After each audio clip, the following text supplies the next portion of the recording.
যেহেতু আদালতে বিচারাধীন আছে, আজকে আমি দেখলাম হয়তো একটা শুনানি আছে।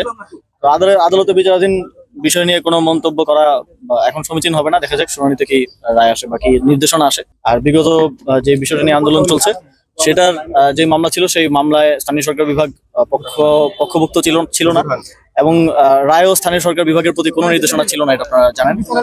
এবং যেহেতু নানা ধরনের আইনি জটিলতা তৈরি হয়েছে, মেয়াদ সংক্রান্ত জটিলতা তৈরি হয়েছে, এই জটিলতাগুলো নিরসনে আমরা আইন মন্ত্রণালয়ের মতামত চেয়েছি, এবং আমরা জানতে পেরেছি যেহেতু একটা রিট পিটিশন হয়েছে, আমরা লিগেল নোটিশও পেয়েছি, এবং ওই রিট পিটিশনের শুনানি হয়তো আজকে হওয়ার কথা।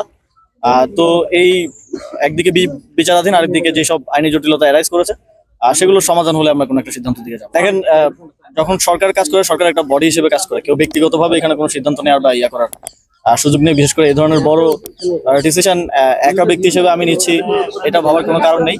আর যেহেতু এখানে আইনি জটিলতা আছে এবং এখানে আদালতে বিচারাধীন বিষয় আছে, এখানে আমাকে ব্যক্তিগতভাবে আক্রমণ করে তো আসলে লাভ নেই।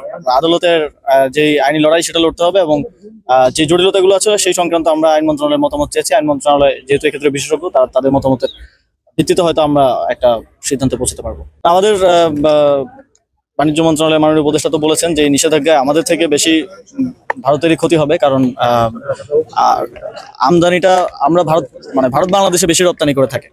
তবে অবশ্যই যেহেতু এটা একটা সাডেন এসেছে, সেক্ষেত্রে আমাদের বিকল্প ব্যবস্থা খুঁজতে হবে, এবং সেই বিকল্প ব্যবস্থা খোঁজা পর্যন্ত তো কিছু প্রতিবন্ধকতা থাকবে, এবং ব্যবসায়ীদের সাময়িক হয়তো কিছু ক্ষতি হবে। তবে দীর্ঘমেয়াদে আমরা মনে করি এটা আমাদের আত্মনির্ভরশীলতার দিকে এগিয়ে যাওয়ার একটা সুযোগ। দেখেন, আওয়ামী লীগ নিষিদ্ধ সংগঠন, এবং নিষিদ্ধ সংগঠনের যে কোনো ধরনের সভা সমাবেশ কিংবা কার্যক্রম এখন নিষিদ্ধ আছে। সেক্ষেত্রে আইন শৃঙ্খলা বাহিনী, আমি আশা করি তারা যথাযথ অ্যাক্টিভ রয়েছেন, এবং আগামী সময়গুলোতে এই নিষিদ্ধ সংগঠন যেন কোনো প্রকার নাশকতা কিংবা জনজীবনে কোনো প্রকার শঙ্কার তৈরি না করতে পারে, সেক্ষেত্রে আইন শৃঙ্খলা বাহিনী যথাযথ পদক্ষেপ নেবে।